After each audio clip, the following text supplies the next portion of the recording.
11 ዓመት ከልጆቼን ብቻዬን ያሳደግኳቸው ራሴ ከባለቤቴ ጋር የተለያየ ነው። ሚስት ልጅ የለኝም 8 ዓመት አብረን ከኖር ነው በኋላ ሚስት ልጅ የለኝም ብሎ ዲቪ ሞልቶ ብቻውን ፕሮሰስ ሲያረግ ስለያዝኩት ነው። ያንን ሲያረግ ሲይዘው ያው ሚስት የለህም ልጆች ናቸው ከሀገር ግን መውጣት ከሆነ አላማ መውጣት ትችላለህ ነው ያልኩት። ያው ሸፋፍኖ ደባበቆ ይወጣ ሲል በራሴ መንገድ እንዳያደርግ አደረኩት። በፍርድ ቤት ተፋታን። ልጆቹን ጥሎ ሄደ። አልሐምዱሊላህ የጥሩ ቤተሰብ ልጅ ነኝ። እኔም እሰራለሁ። ወንድሞቼም ያው ልጆቼ የአባት ፍቅር እንጂ የጎደለባቸው ምንም ነገር ሳይጎልባቸው አደጉ። ትልቁ ልጅ 18 ዓመቱ ነው፣ አሁን ወደ 19ኛ። ትንሹ ልጅ ደግሞ 10 ማሻአላ አድገውልኛል። አልሐምዱሊላህ ይህ ሁሉ ነገር ባደረግ ብቻዬን ተወጥቼ ያው የተወሰነ ሰፖርት ያደርጋል። ያው እነሱን የሚያኖር ሳይሆን ማለት ነው። ግን ሀብዬ በጣም የደከመኝና የከበደኝ ልጆቼን ፍቅር ነስቷቸውን ያደገው ከሚገባው በላይ ለ5 ዓመት ያክል በስልክ አናግሯቸው አያውቅም። በስልክ እንደሄደ ማለት ነው። ወደ አሜሪካ እንደሄደ ለ3 ዓመት ዘጋቸው። ስንለያይ ትንሹ የ4 ዓመት ከ7 ወር ነው። ትልቁ የ8 ዓመት ነው። እዛን ሰዓት ያው ከዓመት በኋላ ማናገር ፈልጋለሁ ብለዋል ሲሉ ነው ልጆቹ ናቸው። አልሐምዱሊላህ ከኔ በኩል ትክክል የለም። ምክንያቱም ለሱ ብዬ ሳይሆን አንድ ለህሊናዬ፣ ሁለት ለልጆቼ ጥላቻ ተሞልተው እንዳያድጉ ስለፈለኩኝ ብቻ ምንጊዜም አንድም ቀን ስለ አባታቸው መጥፎ ነገር ነግሬያቸው አላውቅም። ስለማይመቸው ነው። አሜሪካ ያለ ሰው ሁሉ ጥሩ ህይወት ያለው ማለት አይደለም። ጥሩ ህይወትን ቢኖረው አይመቸውም። የሆነ ቀን ደውሎ ያናግራችኋል፣ ፈልጋችኋል፣ ልጆች የሚልበት ቀን ይመጣል። ይህን እያልኩ ነው ያሳደግኳቸው እና አባታቸውን ከሚገባው በላይ የሚፈልጉ ልጆች ናቸው። ሁሌም ከ3 ዓመት በኋላ ነው እንግዲህ በስልክ እንኳን ያገኙት ከሄደ ማለት ነው። ከ3 ዓመት በኋላ በስልክ ሲያገኙት እመጣለሁ አለ። መጣ። ቀጥ ብሎ ነው ቤት ድረስ የመጣው። ለልጆቼ ስል ዝም አልኩ። የተፋታን ባልና ሚስቶች ነን። አርጎኝ ሄደውን ያውቃል። ለልጆቼ ስል ግን ሁሉንም ችዬ እህትና ወንድም ሆነ መቀጠል ከቻል በቃ ችግር የለውም። ያንን ብዬ መጣ። ታያቸው አብዬ ለ4 ቀን ያገኛቸው በመደዳ 1 2 3 4ኛው ቀን ድረስ አይቷቸዋል። ጠፋ። ከዛ በኋላ ድጋሚ አይናቸውን ሳያዩ አሜሪካ ተመለሰ። አንድ ከተማ ላይ እየኖር ትልቁ ልጄ በር ነው የሚያየው። ስልክ ባየ ቁጥር አምጡ ይላል። የማንንም በቃ የተፈተንኩትን ፈተና አትጠይቂኝ። ከባድ ፈተና አለፈ። ሄደ ተመልሶ።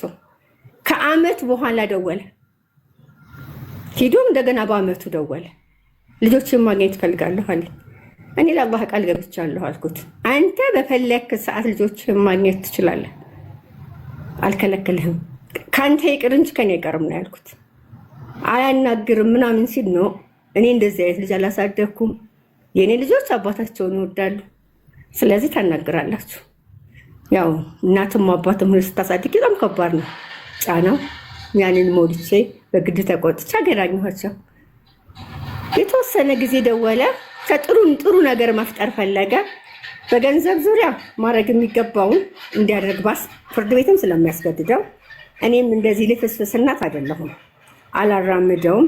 እርምጃ ተወስድብኛለች ብሎ ስለሚያስብ ቤትም ስላለ የተወሰነ የሚያስፈልጋቸውን ሳይሆን ጀስት ግን አለብኝ ብሩ ጠቅሞኝ አይደለም ሀብዬ ለልጆቹ የመደረግ አለበት ብሎ እንዲያስብ ስለምፈልግ ነው ብር የምጠይቀው። መላክ አለበት ብዬ የምለው ለምን የሆነ ቀን ልጅ አለኝ የሚለውን ነገር እንዲያስብ ስለምፈልግ ነበር። ያንን አደረገ። የሚያደርገውን ያደረገ። እኔ በዚህ ኮምፒውተር አድርጌዋለሁ 1000 ብር፣ ቀጣይ 5000 ብር እያደገ ሄዶ 15000 ብር ደርሷል በ10 ዓመት ውስጥ ማለት ነው። እኔ በብሩ ለልጆቼ ከሚገባው በላይ ፍቅሩ ነው የሚያስፈልጋቸው። ያንን ነው የማምነው። በሁለተኛ ልመጣ ነው አለ። ዲያስፖራ ግቡ ሲባል ፈራሁ፣ ማገናኘቱንም ፈራሁ። ምክንያቱም ቢደግመውስ ያን ነገር አታገኙ ማለት አልችልም። አገኙት ማለትም ለእኔ ይሰቀቀን ነበር በጣም። ሲመጣ በቃ ሂዱ እናድኑት አልኳቸው። ወላሂ ያቺኑ 4 ቀን ደገማት። 3 ወር ኮምቦልቻ ላይ ኮምቦልቻ ነበር የምኖረው ስንኖር አሁንም ለ4 ቀን አግኝቷቸው ጠፋ። ልጄ ትምህርት ቤት መሄድ አቃተው። ትንሹ ያው በስልክና የተወሰነ ነው ፍቅር ያለው። ትልቁ ግን በደንብ ጣዕሙን ያውቃል። ምን ያክል እንደሚወዱት እንደሚቀርቡት ያውቃል። ምን ላድርግ በቃ ማሳመን ያለብኝ፣ ምክንያቱም የሰውየው ባህሪ ነው። የአሁኑ ግን ሲጠፋ ለ5 ዓመት ነው የጠፋው። ለ5 ዓመታት በስልክም በምንም አግኝቷቸው ያውቃል። ከዚህ በኋላ ነው ተከባድ ይሄን ነገር አሁን አንቺ ጋር መጥቼ እንድናገርና ነገሮችን እንድጀምር ያስገደደኝ ይሄ ነው። ያሁኑ ልጅ 18 ዓመት ሞላ። 18 ዓመት ሞልቶሃልና ቤት ተከራይተህ ተቀመጥ ብሎ ከቤት አስወጣብኝ። ከአንዳንድ ልጅ የአባቱ ስልክ ሲደርሰው እኔን ትቶኝ ነው ሄደው። ምክንያቱም እኔ አባትህ በጠራ ሰዓት ሂድ ብየዋለሁ። ለአባቱ ልዩ ፍቅር እንዲናፍቅ አድርገዋለሁ። ሁሌ እንዲናፍቅና የሆነ ሲመጣ የሆነ ቀን ላይ እንዲቀበሉት ነው እንጂ ሌላ ፈልጌ አልነበረም። ከአዲስ አበባ አስወጥቶ እንደ አጠር አድርጌ ላውራ ብዬ ነው ሀብዬ እንዳላረዝመው ብዬ ነው እያለፍኩ ማወራው እና ኮምቦልቻ ውስጥ አስቀመጠብኝ።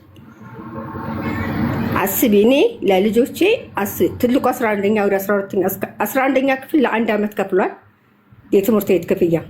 የ7ኛ ክፍል የትንሹን ለ1 ዓመት ከፍሏል። ከዛ ውጭ 1 ብር ትምህርት ቤት ከፍሎ አያውቅም። ጠይቄውም አላውቅም። ለአስቤዛ በቂ ነገር እንኳን የማያረግ ሰው ነው። እሱ 10 ሺህ ልኮ 35 ሺህ ነው ቤት መከራየው። ልጆቼ የሚያስፈልጋቸውን ነገር መሙላቴ ነው እንጂ እሱ በሚልከው ልክ ማኖር አይደለም የኔ ሀሳብ። አልሐምዱሊላህ ወንድሞቼ ጥሩ ናቸው ሁሉም። ኢሳምም ጀማልም አሕመድም ሰዒድም ወንድሞቼ ዋጋ ከፍለዋል። ሊሰጧቸው ያልቻሉት የአባትነት ፍቅርን ግን ሊያገኙ የሚችሉት ከሱና ከሱ ብቻ ነው። የሆነ ቀን ይደውልና የሆነ ነገር ይላቸዋል። ይሄ እነዚህ ልጆች ምን ለመዱ ከአባታቸው? ደውሎ የሚሰጣቸው ምንድነው? ብር ነው፣ ፍቅር አይደለም። ሁሌም እኔን አይፈልጉም ብሬን ነው ማለት ጀመረ። የራሱን ስህተት ለመሸፈን ነው። የሰው ልጅ የሰጠውን ነው እኮ የሚቀበለው። ፍቅር ቢሰጣቸው ፍቅር ነበር የሚፈልጉት። ብር ስለሰጣቸው ብር አሁን ብር ሲፈልጉት እዚህ ይላቸዋል አባታቸው ብር እንዲሰጣቸው። 10 ዓመት 11 ዓመት አሜሪካን ሀገር ላይ ሲቀመጥ ልጁን ኮምቦልቻ ከሚወስደው ፕሮሰስ አድርጎ አይወስደውም እንዴ? ማስተካከል ይችላል። ይሄ ዲቢ እኮ ሀቡ ዋይፍ ነው። እኔ ፈቃደኛ ስለሆንኩ ነው እሱ ሀገር ላይ ሄደ። ለ5 ዓመታት ከሚሄዱ በፊት ስራ ፈቶ ተቀምጧል። ለ5 ዓመታት ያኖሩትን የቤተሰቦች ናቸው። ለእኔም ለልጆቼም ለሱ ያንን ቤተሰብ ሲክድ ቴንኪው ይቅር አያናግር። በመጥፎ ግን እንዲያነሳን አልፈልግም። ስፔሻሊ እኔ ቴንኪው የምባል እናት እንጂ በመጥፎ የምነሳ እናት መሆን የለብኝም። እየተከታተለ የስም ማጥፋቱን አልጠይቂ።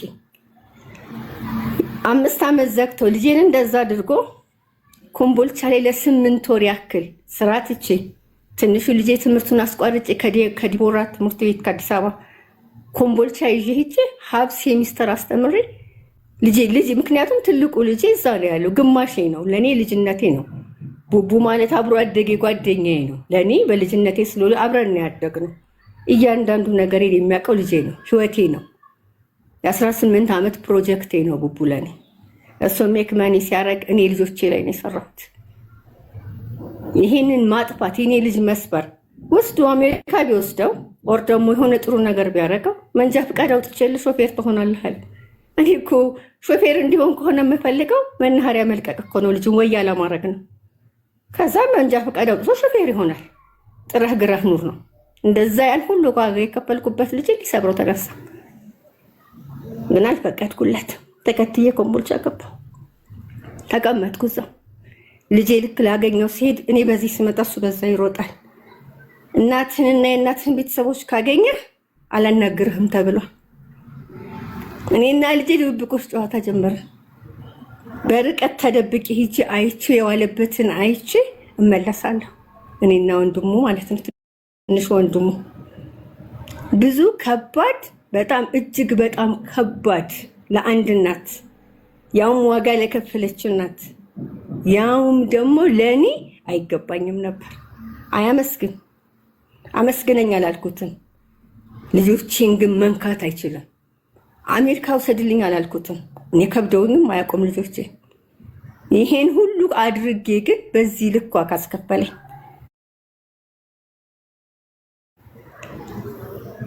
ሰዎች የኔን ስም ማጥፋት ልጄን ፍለጋ በሄድኩበት አይ ብር ፈልጋ ነው ብሩ ስለቀረባት ነው እንጂ ልጁን ፈልጋ አልመጣችም። በዛ መሀል ልጄ የማይሆን መንገድ ያዘ፣ የማይሆን ልጆች ጋር ገጠመ። የሚያደርገውን ነገር መስማት ሳይ በቃ መሸከም አቃተኝና ፊት ለፊት ማግኘት ስለማልችል ማድረግ የምችለው ምንድነው በህግ ማቃቸው ፖሊሶች አሉ። እነሱን አናግሬ እነሱ ቁጭ አድርገው እንዲያወያዩኝ ፊት ለፊት አግኝቶኝ እኔ መልሶልኝ አያውቅም ልጄ። ቡቡ ግባና ጆሮህን ያዝ፣ ቡቡ ግባና ተንበርከክ፣ የኔ ቅጣት ይሄ ነው። ኧረ ማማ እሺ አለቀ። ይችናት መልሱ። ይሄንን ልጅ ማጣት ማበላሸት ማለት ምን ያክል ከባድ ነው። ሂጄ ፖሊሷን አናገርኳት። ታውቀኛለች፣ የልጆች እናት ነች። ጠርተን ልናናግረው ስንሄድ ስብሰባ ግቢ ተባለች። ይላዬ በቀን አንድ ቀን ይደርና ነገ ነገሮችን እናስተካክላለን አለች። ኦኬ እሺ እንደዛ ከሆነ ግን በጣም አስቢ አንቺ ልጅሽን እዛ ጥለሽ መተሽ ምን ያክል ለእኔ ከባድ ነው ያታዩ። ቤት ቁጭ ብዬ መቅረብ ሰግጄ ቁጭ እንዳልኩኝ ስልክ ተደወለልኝ።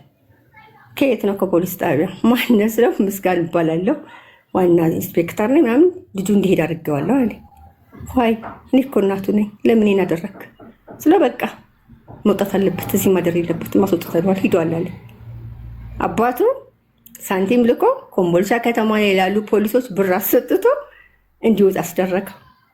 ያንን ብዬ ሳስብ በኋላ አይቆይ እስኪ እኔ አሁን እሱን አላናግርም ፖሊስ መምሪያ፣ ምክንያቱም መብትና ግዴታ የለማቅ እናት ነኝ። እንደዚህ የምልፈሰፈስ ምናምን አይደለሁም። ቀጥ ብዬ ሄድኩት ፖሊስ መምሪያ ሄድኩኝ። እንዲህ ተደርጓል። ለምን ማታ 4 ሰዓት ማታ 2 ሰዓት ሲጀመር ሰዓት እላፊ ያለበት ሀገር ነው። ሲቀጥል ይሄን ነገር ራሴ ነኝ ያደረኩት። እኔ እናት ነኝ። 18 ዓመት ሞልቶታል። እንደፈለገ ሆኖ መኖር ይችላል፣ መብቱ ነው ብለው እንደዚህ ብሎ ያለኝን ፖሊሱ ማለት ነው ነገርኩት። ተደውሎ ሲጠየቅ የኮምቦልቻ ምክትል ከንቲባ አቶ ወንዶሰን መኪና ይዞ ሂዶ እንዳስፈታው ሰማ እና ልጁ ጋር መገናኘት እንዳልችል በፖሊስ ታገድኩ ማለት እችላለሁ። ምንም ማድረግ አልችልም። ወደ ልጅ እንዳልቀረብ ተደረኩ። እዛ ብሮጥ እዛ ብናገር ካልቻልኩም ኮምቦልቻ ከተማ ዋና ከንቲባው አቶ መሐመድ አሚን በዛን ሰዓት ላይ ራሻ ነበር። ከራሻ እስከሚመለስ ጠብቄ ስልኩን አፈላልጌ ለሱ ደውዬ እንደዚህ ተደርጊያለሁ ነው። ከዛ በፊት ለአቶ ወንደሰን ደወልኩለት። ደውዬ ሳናገረው ቢሮ ነኝና አሁን አናግሪኛል። እሺ አልኩት። 10 ደቂቃ አልፈጀሁም። እየበረርኩ ነው የሄድኩት። ምክንያቱም የልጄን የአንድ ቀን ውጭ ማደር ለእኔ ህመም ነው። አልችልም። በጣም ደክሞኛል፣ በጣም አሞኛል፣ ራሴን በጣም ጥያለሁ። የመጣችው ብር ፍለጋ ነው እንጂ ልጅ ፍለጋ አይደለም እየተባልኩ ሲጀመር ብር ፍለጋ ቢሆን ኖሮ ያን አይነት መንገድም አልጓዝም ነበር ነው። ቢሆንም ብፈልግም ደግሞ ያስፈልጋቸዋል እኮ ልጆቹ፣ ግዴታ ነው እኮ። እኔ ያለመጠየቄ ነው፣ ያን ያክል አለመሄዴ ነው፣ ለአመታት ዝም ማለቴ ነው። ወንደሰን ጋር ገባሁኝ፣ ነገርኩት። አይ ያለኝ እኔን እኮ መቶ የነገረኝ ወንድሙ ነው። አቶ አብርሃም አቻሜ ይባላል። ቢጫይ ውስጥ ማናጀር ነው። በአሁኑ ሰዓት እዚያው ቢጫይ ነው የሚሰራው። አቶ አብርሃም ጓደኛዬ ነው አለ፣ አብሮ አደጌ ነው። ስለዚህ እሱ ደወለልኝና ያው እዛ ከሚያደር ብዬ እንደዚህ ብዬ ያስወጥቻለሁ። በጣም ነው ያዘንኩት። ምክንያቱም አንድ ከንቲባ ጀስት መከላከያ ድረስ እንዲያዝ ሲታዘዝ እኮ ፐርሰናል ላይፍ ውስጥ ገብቶ የራሱ የሆነ ሪዝን አለው መንግስት ይሄን ያደረገበት።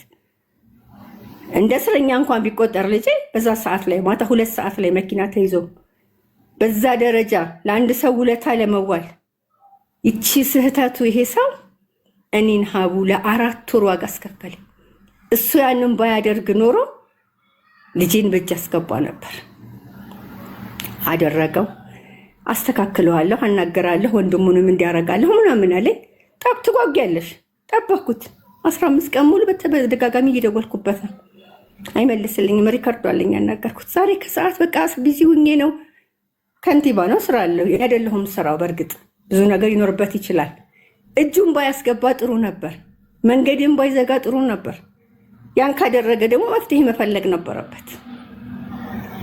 ሊያገናኘኝም ሊያነጋግረኝም አይፈልግም። ስልክ አይመልስልኝ። በኋላ ላይ ጭራሽ ማለት ነው ተውኩት። በቃ ጊዜ እጠብቃለሁ። ከተወሰነ ጊዜ በኋላ ልጄን ብድግ አድርጎ አዲስ አበባ መለሱት። ደግሞ ይዛ ስቀመጥ ተነስቼ አልመጣም። ትንሹ ትምህርት ጀምሯል። ይሄ ልጅ አዲስ አበባ ብቻውን ተለቀቀ። እዚህ ኢቲ ቪሌጅ የሚባላል አዲስ አበባ አያት፣ እዛ ግቢ ነው የምኖረው። አየር መንገድ ሰራተኞች መኖሪያ ግቢ ውስጥ እዛ ነበር የምኖረው እና ከዛ ለቅቄ ለሱ ስል 30 ሜትር ጋር ሄጃለሁ ፍየል ቤት። እሱ ግን መቶ እዛ አካባቢ ነው የተከራየው። ልጅ ቤት ተከራይቶለታል። በሳምንት እንግዲህ ለእኔና ለልጆቹ የማይሰጠውን ብር ለልጄ ግን በሳምንት 77 ሺህ ብር ይላክለታል። ጥፋ ነው ሙት። የ18 ዓመት ልጅ በዚህ ደረጃ ብር አገኝቶ ቤት ተሰጥቶ ቼክ የሚያደርገው ሰው ሳይኖር ምን አይነት ላይፍ እንዲኖር ነው? ያ ሁሉ ዋጋ የተከፈለበት ልጅ በቃ የተደወለ ኧረ ድረሽለት ልጅሽ እየሞተ ነው። ይሄኛውም ልጅ ነው። እንደምንም ሐምሌ ደረሰልኝ። እንደምንም ሐምሌ ሲሆን እዛ ኮምቦልቻ ቤት አለን። ቤት አላቸው የነሱ። ያው እኔ በፍርድ ቤት ለልጆቹ የተባለ ጠይቂያቸውም ቤቱንም አይቼውም አላውቅም ለ10 ዓመታት።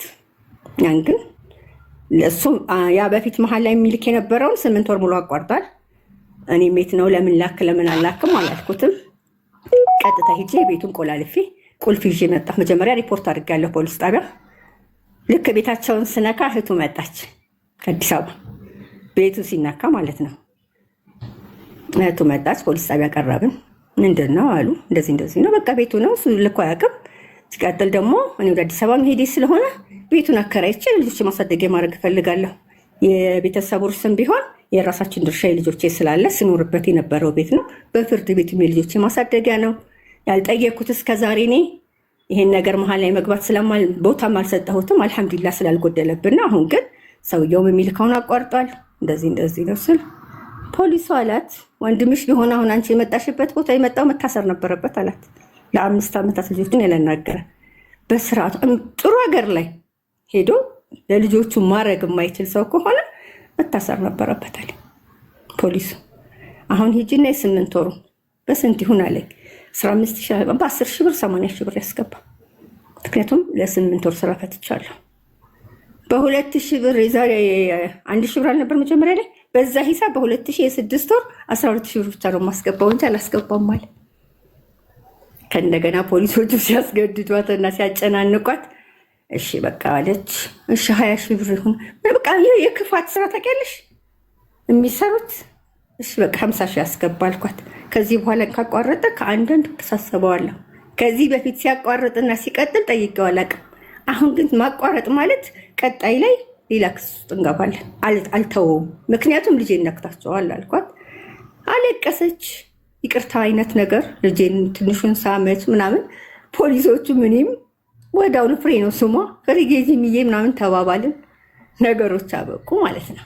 ያንን ጥዬ ብሩን አስገቢ ተባለች። አዲስ አበባ መጣች። እሷ በማግስቱ በሁለተኛው ቀን እኔም ትምህርት ስላለቀልኝ ልጄን ፍለጋ ማለት ነው። እንግዲህ እህቱ ናት አይደል? እህቱ ማለት ስለ እህቱ በጣም ይስማሉ። እህቱ ማለት በ5 ዓመት ስራ ፈቶ እንትን እንዳይል ቢቢ ስለ እህቱ ስለ ወንድሙ ብዬ እንድናገር አሁን የሱን ልጨርስና እነግርሻለሁ። አዲስ አበባ መጣን።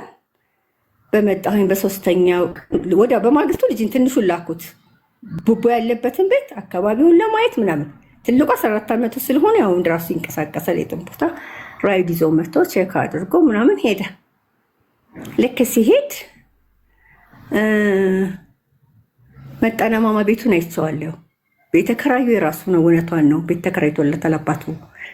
ግን ቤት ውስጥ የሚኖሩት በጣም ሱሰኛ ልጆች በቃ በጣም ይሄ ነው ብዬ ማለት ከምችለው በላይ ወደ 7 ሰው እሱ ቤት ውስጥ ይኖራሉ። እንደዛ አይነት ነገር ውስጥ እና በቃ ጥሩ ላይ አይደለም ያሉሽ። ለዛ ነው ቡቡ ጋር አልኩት። ስለዚህ ጊዜ መስጠት የለብኝም። የሆነ እርምጃ መውሰድ አለብኝ። ምንድን ነው ማድረግ የምችለው? አስቢ፣ ለ8 ወር ያለቀሰች እናት። በጣም ደክሞኛል፣ እንቅስቃሴ ሁሉ ተገቷል፣ በጣም ጥሩ ላይ አይደለሁም ለራሴ።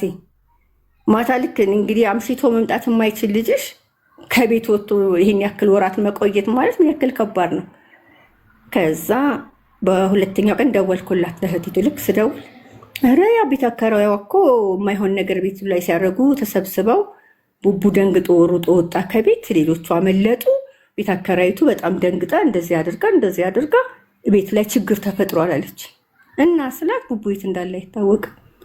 ጭልም ምን ያለብኝ በቃ እሺ በቃ ተይው አልኳት። ስልክም አትደውይለት፣ እኔ እናቱ ስለሆኑ ቀጥታ ሂጂ ዛሬ የገባበት ገብችን ያገኘዋለሁ። ተይው አልኳትና ራይድ ይዤ ይኖሩበታል። አላህም መራኝ። ወላሂ ሀቡ ቀጥ ብዬ የተቀመጠበት ቦታ ራይዱ ቆመ። እሱ ቁጭ ያለበት ቦታ ነው የደረስኩት።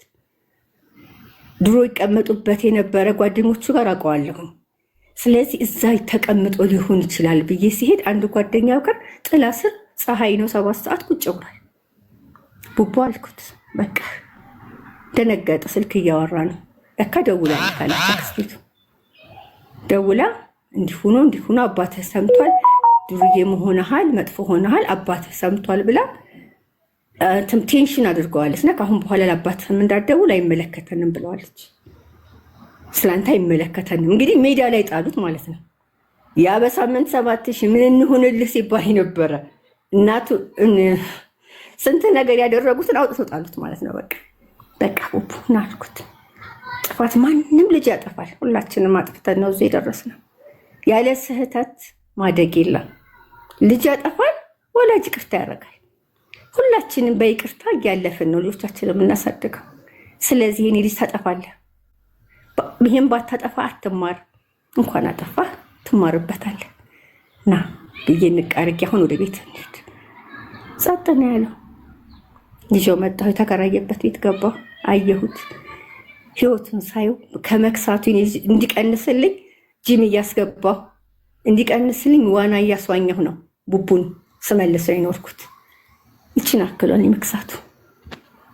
ሁኔታውን ሳየው ልክ አይደለም። ቤቱን ሳየው የሚበላ ነገር አንድ ነገር የለም። ምክንያቱም ብር ቢሲልክለት ወጥቶ ራሱ እንዲገባ ያልቃል ማለት ነው። በቃ ምንሽ የሆነ እንጃ። ለእኔ የቀን ጨለማ ሀቡ በዛ ሰዓት ላይ የቀን ጨለማን የወረሰ ምንም ማረቅ አልቻልኩም። ጥሩ በአንድ ልቤ ልጄ እኔ ጋር መመለሱ አስደስቶኛል። በአንድ ልቤ ደግሞ ይሄን ሁሉ ዋጋ የከፈልኩበትን ልጅ እንደዚህ መጫወት አድርገውት ማየት ምን አደረገ? አባቴን ብሎ በሄደ ምንድነው ጥፋቱ? እኔ ከበደልኳቸውና እኔ ጋር ችግር ካለባቸው እኔ ተበዳይ ነኝ። እንዳውም እኮ የተካድኩ ሴት ነኝ።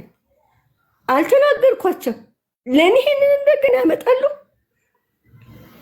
ዲቢ ሚስት ልጅ የለውም ብሎ የሞላ ወንድም ነው። ለአመታት አኩርፋ ወንድምና እህት ሳይገናኙ ሳይነጋገሩ የነበሩ ዲቢ ያስታረቃቸው ወንድምና እህት ናቸው። የእህቱን ልጅ ዱባይ ልክልሻለሁ በውስጥ የምትማርበትን ዩኒቨርሲቲ እዛ እየከፈለ ያስተምራል።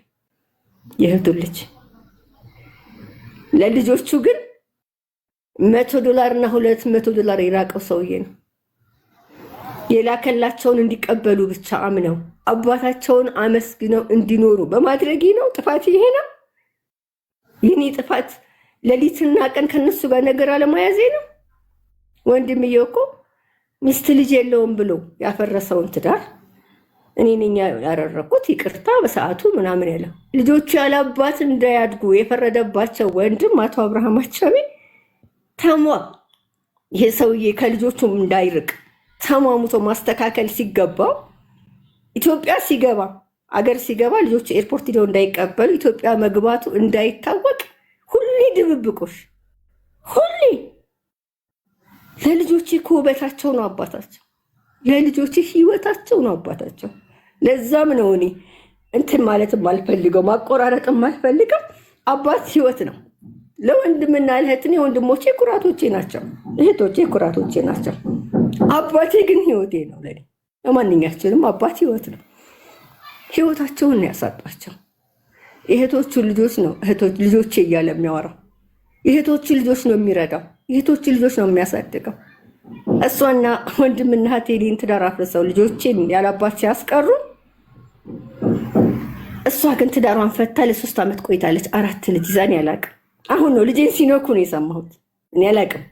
አላህ ጀዛዋን ሰጥቷታል እኮ። እኔ በ2 እሷ በ4 ልጅ ነው። አባትየው እኔ እነዚህ ፊት ለፊት ከመጣሁን በዚህ ነው የሚሮጠው። እኔም ፊት ለፊት አያዩ። ምንድን ነው ሲሉኝ ስራ። እኔ እንደኔ ስራው ነው የሚያሳፈረው። እኔ ፊት ቆሞ መናገር አቅም የለውም። ምክንያቱም የሰራውን ስራ ያውቃል፣ ያደረገኝን ያውቃል። ለልጆቼ ችዬ ሌሊትና ቀን ሲደውል በማናገሬ የሚያወራልኝና የሚያናገረኝ አልተመቸኝም።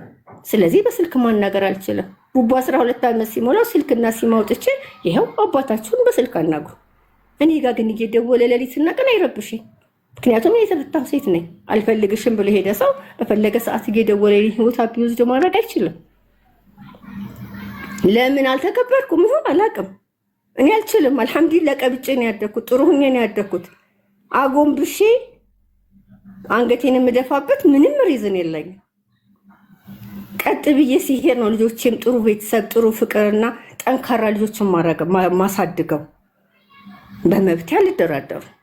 ስለዚህ ልጆቼን እንዲያስ ልጆቹን እንዲያይ ልጆቹን እንዲቀርብ በተቻለኝ ከመጣሪ ውጭ ምን አድርጌ ለእኔ ይሄ ሁሉ መዓት ቡቡ ላይ ቡቡን ልጁን አባት ልጁን እኮ ቢችል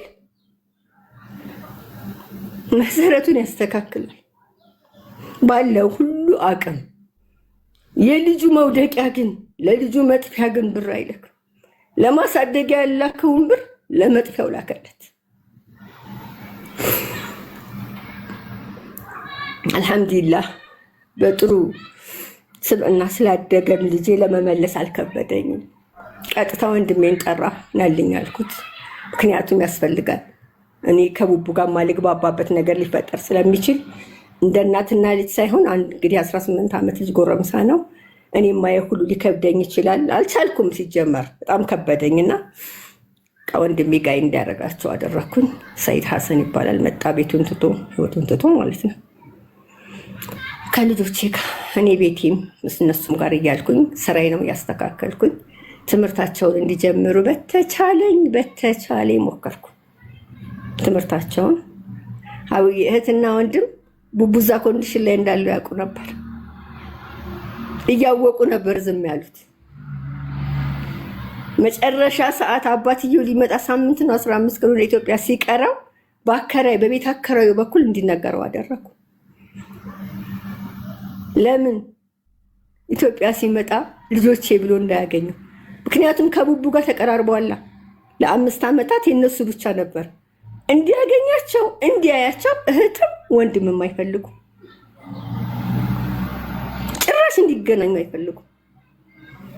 እኔ ምን አገባኝ፣ እኔ እኮ እንደዚህ አይደለሁም፣ እኔ እንዲህ አይደለሁም ይላል ወንድም ከዳር። እህትም አላቅም። እህትን አሁን ነው ከ10 ምናምን ዓመት በኋላ ያገኘኋት። ምክንያቱም እኔም ጋር እያለ ቤት ካልሸጥንና ካላመጣህ ብለው ተጣልተው ለ3 ዓመታት 3 ዓመት ከምናምን ኩርፍ ነበሩ። እማውቀው ያንን ነው። ዲቪ ሲደርሰው የተነጋገሩት። አሁን ግን ልጆቹን ክዶ እሷን እንዲያገዝ አድርጓታል። ወንድም እህትን ያገዛል እኮ። እኔ ወንድሞች አይደል ያገዝ? እኔ ወንድሞቼ ናቸው እንደ አባት ነው ልጆቼን ያሳደጓቸው አይደል? ለእሷን ቢያደርግላት ምንም ማለት አይደለም። ግን ልጅን ክዶ አይደለም። ሰው የሰለጠነ ሀገር ሲሄድ እኮ ሰይጣን አይሆንም። በተቻለው እድሜም ይመክራል። ህፃናቶች አይደለንም። ይሄ ሰውዬ 50ዎቹ መጨረሻ ላይ ያለ ሰው ነው። ለልጆቹ እንደ አባት ማድረግ ቢያንሰው ለመጉዳት ግን መጠር አልነበረበትም። ይህን ሁሉ ያመጣው የኔ ዝምታ ነው። ሂድና ስራ ስለማለቴ ነው። ሂድና ኑር ማለቴ ነው። እዛ አካባቢ ያሉት እንዳይርቁት እዛ ቤት መሆን ይፈልጋል። እኛ ነን እኮ መምራት ያለብን። እንይዛለን ካሉ በዛ መልኩ አልነበረም። ያን ሁሉ በነፍስ አባታቸው ጠይቄያለሁ። በነገራችን ላይ አባትየው ሴት ክርስትና ተነስቶ ነው ሄደው። ፋሚሊዎቹ ክርስቲያኖች ናቸው። እህቲቱ ሰልማ ነበር። አሁን ወደ ክርስትና ተመልሳለች ከባሏ ስትፈታ። ወንድምየው ኦርቶዶክስ ነው፣ ስቲል ኦርቶዶክስ ነው። ስለዚህ መቼም እኔ መስጊዱ ወስጄ አላስጠይቃቸውም። እነዚህን ሰዎች ላስጠይቅ የምችለው በነፍስ አባት በቤተሰብ ነው። የነፍስ አባታቸውን ፈልጌ ሄድኩኝ ልጄን ይመልሱ ልል። ቡቡዬ ወደ እኔ ሳይመጣ ኮምቦልቻ የነፍስ አባትየው ለወንድምየው ደወሉለት። አይ በቃ ደክማ አሳድጋለች፣ ከአሁን በኋላ እናቱን አይፈልግም፣ እሱ ብቻውን መኖር ይችላል፣ 18 ዓመት ሞልቶታል። ኧረ እባካችሁ ላክዝ ለዘመድየው አስደውላ፣ አይ በቃ እሷ ጋር መኖር ስለማይፈልግ ለአባትየውም ሁሉም ዝግ አደረጉብኝ። የቀን ጨለማ ገዳም ሄድኩኝ። ሀይቡዬ አስጠራኋቸው። ምክንያቱም ማስጠራት የምችለው እነሱን በሚያምኑበት ስለሆነ እስከ መጨረሻው ልጄን ይመልሱ ነው ጥያቄ። ግን ገንዘብ ይላኩ፣ ይሄን ያምጡ፣ ይሄን አድርጓል፣ ልጄን ወደ እናቱ ይመልሱ። በሳንቲም አጣለው እማይሆን ላይፍ ውስጥ አያስገቡብኝ። ሰሚ የሚባል ነገር አጣሁ። አላህ በረሕመቱ ግን ልጆች ይመለሰልኝ። ቡቡና ቤቢ ሲጠራሩ ወንድሜ ወንድሜ ነው የሚባባሉት።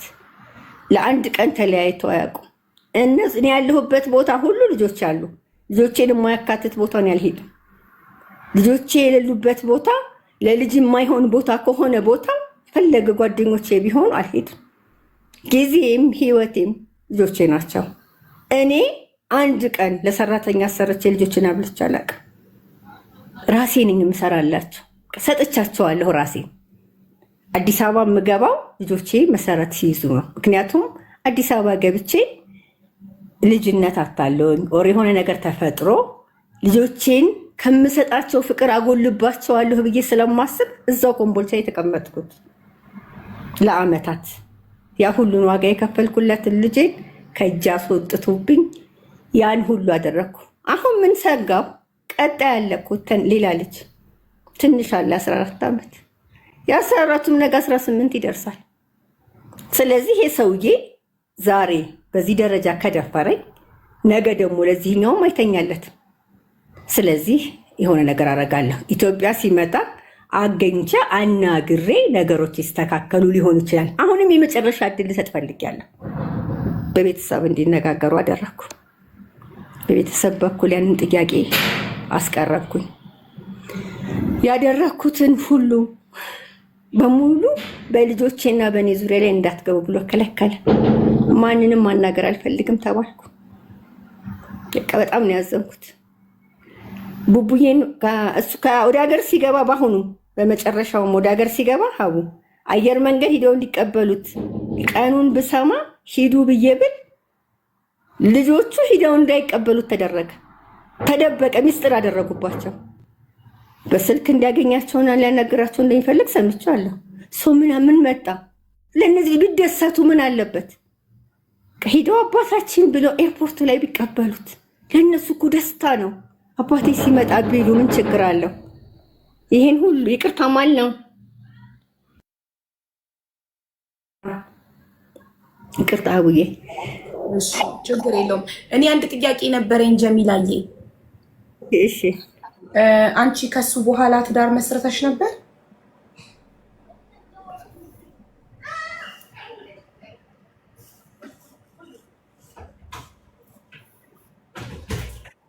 አቡዬ? አዎ፣ በትዳር ለ8 ዓመት አብረን ኖረናል።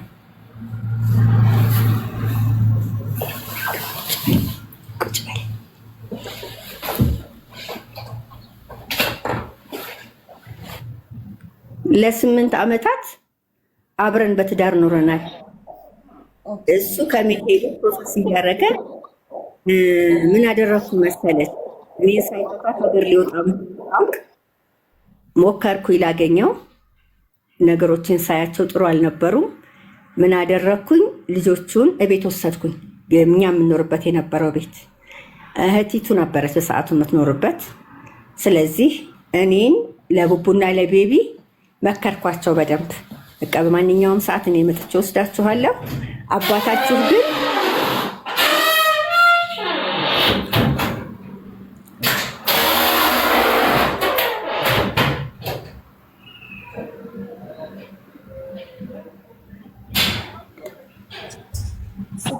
ከመሄድ በፊት በፍርድ ቤት ልትቻ ነው ልጆቹን የሞግዚትነት ሰጠውን ለኔ በፍርድ ቤት። ከእሱ ጋር ከተለያያችሁ ከስንት ዓመት በኋላ ነው ሌላ ትዳር የመሰረትሽ? 8 ዓመት ከተለያያችሁ ከ8 ዓመት በኋላ? 8 ዓመት በኋላ። ኦኬ፣ ብዙ ቆይተሽ ነው ያገባሽው? ልጆቼ አድገው ቡቡያስ 17 16 አካባቢ ቤቢዬ ስለሆነ ትልቅ ሆነ።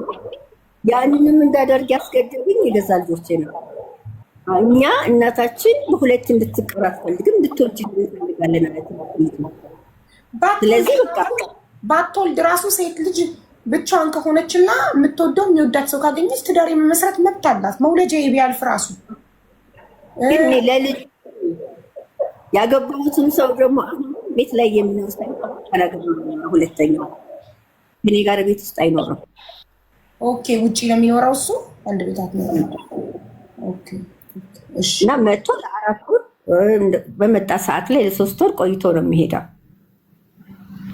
ያው ግን ያ ሁሉ ሲሆን ልጆቼን አካተተ። ልጆቼን ይዤ ነው ብቻዬን ወይም ደግሞ ከልጆቼ ተገነጥዬ የማደርገው ምንም ነገር የለም። እሺ፣ አዲሱ ትዳርሽ ከልጆችሽ ጋር ሰላም ነው? ፍቅር ነው? በጣም እጅግ በጣም ሄጄ በምቆይበት ሰዓት ላይ ኢትዮጵያዊ መምጣት ፍላጎት እንኳን ቢኖረው ቡቡ ተስተካክሎ ቤት ሳይመጣ ምን አይነት ደስታ ሊኖረኝ ነው? እኔ አልፈልግም ነው ያለው። እኔ መጀመሪያ ቡቡ ልጆቼን እንዳስቀድም ነው የፈለገው። ምክንያቱም የኔ ህይወት ልጆቼ ናቸው፣ አልደራደርም። እናቴ የወለደችኝ እናቴ እንኳን ብትሆን በልጆች አልደራደርም። እናቴ የኔን ያክል ለልጆቿ ዋጋ ከፍላለች ብዬ አላስብም። የኔ ልጆች ቅላል ዋጋ አልተከፈለባቸውም። ሁሉም እናት ዋጋ ከፍላለች። በእርግጥ እኔ እናትነት ከባድ ነው። በቃ እኔ ልጆቼን አባት አብሬው እንድኖር ያስገደደኝም እናትነቴ ነው፣ ድሎት አይደለም። ከመሄዱ በፊት አውዬ ለ5 ዓመታት ስራ ፈቶ ተቀምጧል። ለ5 ዓመታት ይሄ ሰውዬ ለ5 ዓመታት ማለት ኢትዮጵያ ውስጥ እያለ ዲቪ ከመሙላቱ በፊት 5 ዓመት ስራ ፈቶ ተቀምጦ ማን ያስተዳድር ነበር ቤታችን? ቤተሰቦችሽ? ቤተሰቦች አካውንታችን እንዳወጣሁን እንዳባወራነቱ ባል ነው፣ ልጆች አሉ።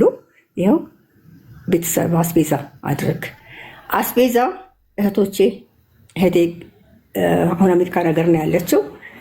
ማንም ጎረቤቱ ላይ ያውቃል።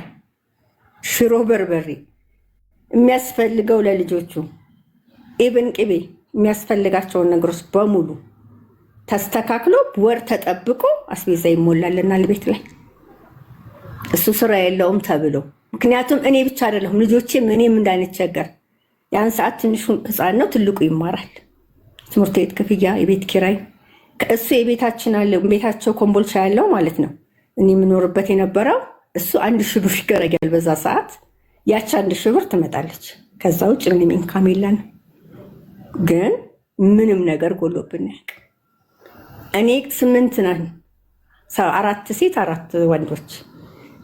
ስለዚህ ለስልመችም 50 ሎሚ ለአንድ ሰው ሸክም ለ50 ሰው ጌጡ ነው አይደለ? ለእነሱ እኔ ዛሬ በአንድ ወር አንድ ወንድሜ ነገሮችን ቢያስተካከል ቀጣይ ወር ላይ ሌላ ወንድሜ፣ እህቶችም ሁሉም በየራሳቸው በአቅማቸው ዋጋ ከፍለዋል። እኔ ህይወት ውስጥ እዛ ህይወት ውስጥ እያለ ነው እንግዲህ አመስግነው። የአንቺ ቤተሰቦች እያስተዳደሯችሁ፣ እሱ ለ5 ዓመት ስራ ፈቶ ተቀምጦ በቤተሰቦች እየተዳደረ እንዴት ዲቪ ሲሞላ ሚስት የለኝም ልጆች የሉኝም ሲንግል ብቸኛ ነኝ ብሎ ይሞላል? የሚገርመው ሰላም ሆናችሁ አንድ ቤት እየኖራችሁ ነበር? ፍቅር ነበራችሁ? ነው ዲቪ የሞላው ወንድምየው ምን አለ መሰለሽ፣ እኔ ነኝ የሞላሁት አለኝ ወንድሙ። በሰዓቱ ፎቶ ያለኝ እሱ ነበር። እኔ መሙላቱ ምልሽ አንዳንድ ጊዜ እሺ ይሁን፣ ከመጣ በኋላ ግን ሶሪ ደርሶኛል፣ ይሄን ነገር ፕሮሰስ ላደርግ ነው ማለት ነው እንጂ ሰበብ ፈልጎ ከቤት የተጣላ መስሎ ነው ከቤት የወጣው። ምን ሆኖ ነው ስለ ወንድሙ ቤት ነው ያለው። ምን ተፈጠረ ብዬ ስጠይቅ ለካሱ ዲቪ ደርሶት ነው ተደብቆ ፕሮሰስ እያደረገ ሰማሁ። ስሰማ ወንድምየው በቃ መጣልኝ ቤት ድረስ። በጣም ይቅርታ አድርጊልኝ፣ ይሄ ሁሉ ነገር እንደዚህ ሆነው እኔ ሞልቼው ነው። በቃ እኔና ወንድሙ መጀመሪያ አግብቼ ስገባ እዛ ቤት ላይ እሺ፣ ቅርታ ወንድሙ ለምን ሚስት የለውም ብሎ ይሞላል? አንቺ ሚስቱ እንዳለሽ ልጆች እንዳሉሽ እያወቀ እንዴት ሚስት የለውም? እሺ እንመን ወንድሙን የሞላው ብለንና ለምን ሚስት የለውም ብሎ ይሞላል? ለምን? ትልቅ ብልግና። ባለቤቱን ካልናቁ አጥር አይነቀንቁ ነው። ባልየው በትዳሩ የማይደራደር ሰው ከሆነ ወንድም ደፍሮ ትዳር የለውም ብሎ ሊሞላ አይችልም። ትዳር እንደገና ደግሞ ወንድምየው በእኛ ህይወት ውስጥ ያለው አስተዋጽኦ ድረስ ነው ብለሽ ብትባል አልጠየቅሽኝም፣ ግን የነበረው አስተዋጽኦ አንድ ነገር ሲፈልግ ወንድሙ ሂዶ ሲጠይቀው የሚመልስለት መልስ በጣም ያስጠላ ነበር። በግልጽ አማርኛ መጥቶ እኔ በሱ የተነሳ በወንድ ጓደኞች ፊት ልፈር ወይ ብሎኛል። ለወንድም ለሱ አልነገርኩት፣ አሁን ነው የምናገረው። እኔ በሱ የተነሳ ተሸማቀኩኝ። እሱ ስጋና እሱ ቅንጦት ከፈለገ ከኔ ጓደኞች እየቀፈለ እንዴት ነው የሚኖረው? እኔ ደከመኝ በሱ የተነሳ ሁሉ ብሎኛል። ማለት ወንድምየው ነው ላንቺ የሚልሽ ስለባልሽ? ስለባሌ እንደዚህ ወንድም ለወንድም እንኳን ይተማማሉ ማለት ወንድም እንዴት ወንድሙን አሳልፎ ለባዳ ይሰጣል? አንቺ እኮ ባዳ ነሽ ለሱ አይደል? ያ ብቻ አይደል? አንቺ ወንድም ሚስት ነሽ፣ ባዳ ነሽ ለሱ። እሱ ስጋው ወንድሙ ነው። ሰው መጥቶ ለአንቺ ወንድሙን ሲያማ የገዛ የእናቱን ልጅ ስጋውን ለባዳ አሳልፎ እየሰጠ ነው። ወንድምየው እሱ ስራ ፈልጋለሁ ብሎ በቃ በዛ በነበረው ኮንሽን ተነስቶ አዲስ አበባ ሄዷል። አዲስ አበባ ሄዶ ስራ እየፈለገ እንግዲህ አልተሳካለትም። ይጥራል፣ ስራ ለመስራት ይጥራል። ረጅም ዓመት ስራ ላይ ነበር። እንግዲህ አላህ አላሳካለትም። እኔ ስራ መፍታትን ፈልጎ ተቀመጠ የምለው ሰው አይደለም አላማውን። በዚህ ሰዓት ላይ ቢችልና ቢያገኝ ምን የሚሰራ ነበር በሰዓቱ። ተነስቶ አዲስ አበባ ቆይቶ ስራ ማግኘት አልቻለም። ተመልሶ ሊመጣ ነው ወደ ኮምቦልቻ። እኔ እንደሚመጣ አላውቅም። እሱ ለካ ወንድሙ ጋር ተነጋግረዋል። ይህ ረመዳን ነው ወቅቱ። ረመዳን ወር ላይ ድንገት በር እንደዚህ ስንወጣ ብቅ አለ። ምን ልበለው፣ አንድ ባልሽ ነው፣ ልጆቹ አሉ፣ ባባ ብሎ ሩጦ ሂዶ ተጠመጠሙ። ተለያዩ ብያ ማለት አልችልም። ለምን ዝም ብለህ መጣ? ሳትናገር መጣ? እንዴት መጣ ማለት አልፈለግኩም። ዝም አልኩኝ። ከዛ ወንድምየው ጋር ደወልኩ። ልክ ስደውል አንዱን ጥሪ ያየና ዘጋው፣ ስልኩን አጠፋ። ብደውል አያነሳ፣ አይመልስም ስልክ፣ እንዳይሄድበት ነው። በኋላ ምንድን ነው አልኩት። ረመዳን እንግዲህ አፉታ ሰዓት ነው። እኔ ክፉም ደግም መናገር አልፈለግኩም። በዛ ወር ላይ ኢድህን በሰላም ዋል፣ ኢድ ይውጣና እንነጋገራለን። ዝም ብሎ መኖር አይቻልም። ከመጀመሪያ ማስተካከል የሚገባህን ነገር ማስተካከል ነበረብህ አልኩት። በዛ መሀል ላይ ረመዳን ከወጣ በኋላ ምንድን ነው ስለው እንዳመጣ ቤቴ ስላለኝ ነው፣ መሄጃ የለኝም ማለት። እኔን አላህ አቀማጥሎ እያኖረኝ የእነዚህ ልጆች አባት መሄጃ የለኝም የሚል ካፉ እየወጣ ሂዱጣ ከዚህ ብዬ አላባረረው። እንኳን ባልሽ ሰው በቃ እንግዲህ ሁለተኛ እንዲህ አድርጌ ሰላቴን ሰግጄ በዚህ ገብቶ ማለት ነገር አለ። ሰላት የሚሰገደው ላላህ ነው፣ ለጀሚል አይደለም። ስለዚህ በቃ በአውፍታ ዘግተ ነው ሰላማዊ ህይወት ቀጠል። ከዛ በኋላ ነው እንግዲህ ወንድም ዲቪ እንደዛ ብሎ የሞላው። በጣም የሚገርመኝም ይሄ ነው። እህቱ ጋር ምሳውን ርቦት ሊበላ ሲሄድ የሚበላ የለኝም ብላ አባረረዋለች። ራሱ ነው መጥቶ የነገረኝ። ወላሂ ልዓዚም በአላህ ስምዬ ነው የምናገረው። ከአንድም 2-3 ጊዜ ምግብ የለም ብላ ከባሏ ጋር ሆና ከቤቱ አባረዋለች። እህቱና እሱ የቤተሰብ የውርስ ቤት አላቸው። አንዱን ቤት ሽጣለች፣ በእሷ ምክንያት የተሸጠ። ሁለተኛውን ቤት እንሽጥ ስትለው መጣና ቤት እንሽጥ እያሉ ነው አለ። ብር ነው። እኔ ሰልፊሽ ሴት በሆን ኖሮ ያን ግቢ ቤት ሽጥና ኮንዶሚኒየም ግዛልን ማለት ጠፍቶኝ አይደለም። እንደዚህ አይነት ስግብግብ ቤተሰብም እኔ አላሳደገኝም። ምንድን ነው ያልኩት? አንተ ስራ የለህም።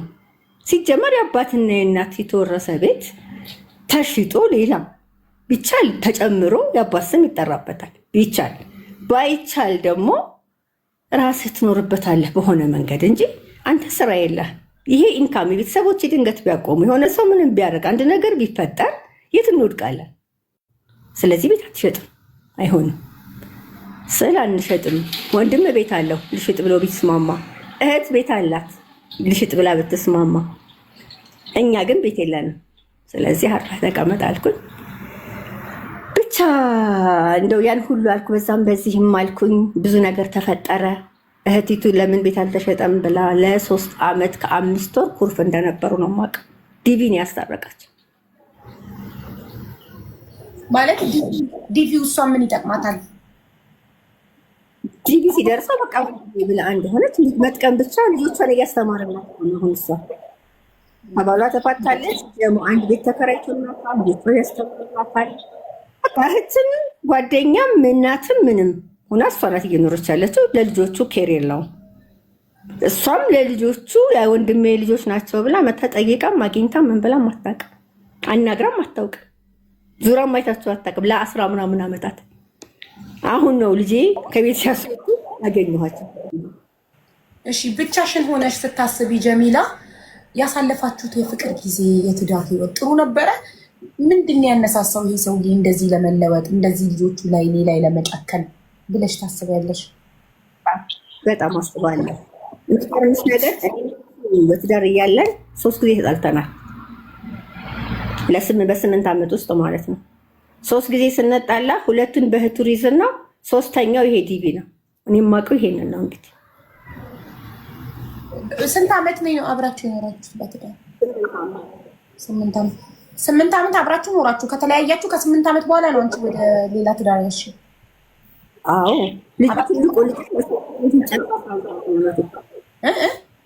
ልጄ ትልቁ የመጀመሪያ ልጄ 18ኛ ዓመቱን ጨርሶ ወደ 19ኛ ዓመት። ኦኬ 8 ዓመት አብራችሁ ኖራችሁ። እሱ ወደ አሜሪካ ሲሄድ ልጃችሁ የ8 ዓመት ልጅ ነበር የመጀመሪያ ልጃችሁ።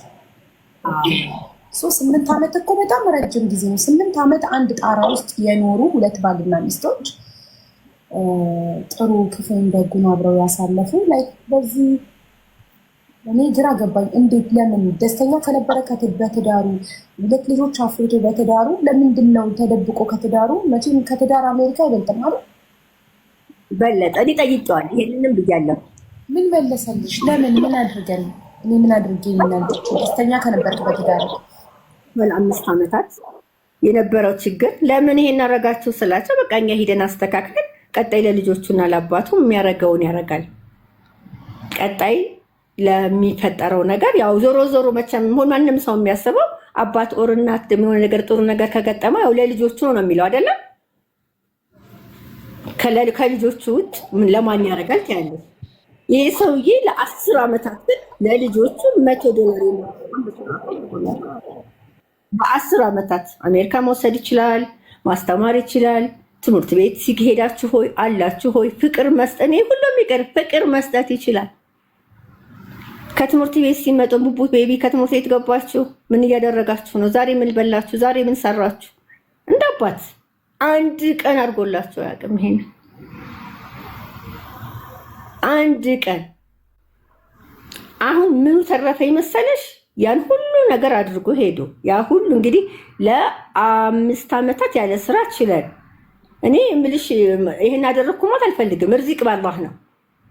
አላህ የርዚቁን ነው ያኖረው። ይሄ ሰውዬ እኛ ጋር ሲኖር የርዚቁን እንጂ እኔን ኦሬ ቤተሰቦችን አልበላም። አላህ የረዘቀው ያክል እህል ውሃ ሲያልቃል ተለያየ። ለእኔ ባል መሆን አይችልም። እኔ እሱን አሁን የማስበው ስህተት ነው ብዬ ነው የማስበው። ትልቁ ስህተቴ በህይወቴ እሱን ማግባቴ ነው። በቃ አንዳንድ ጊዜ ቤተሰቦቻችን ትክክል ናቸው። የእነሱን መንገድና የእነሱን መንገድ ብቻ መከተላችን ለእኛ ዋስትና ነው። ለሴት እህቶች፣ ለታናናሾቹ፣ ለልጆች መመክረው አሁን ለታዳጊዎቹ ቤተሰብ በተለይ ትዳር የሚመሰሩትበትን ቦታ የሚወድቁበትን ቦታ በደንብ ይወቁ። የእድሜ ልክ ዋጋ ነው የሚከፈልበት፣ የእድሜ ልክ። እነዚህ ልጆች አንዳንድ ጊዜ እኔ ከዚህ ሰውዬ ወልጃቸው ዋጋ እያስከፈልኳቸው ይመስለኛል። በማያውቁት ዋጋ እየከፈሉ ነው።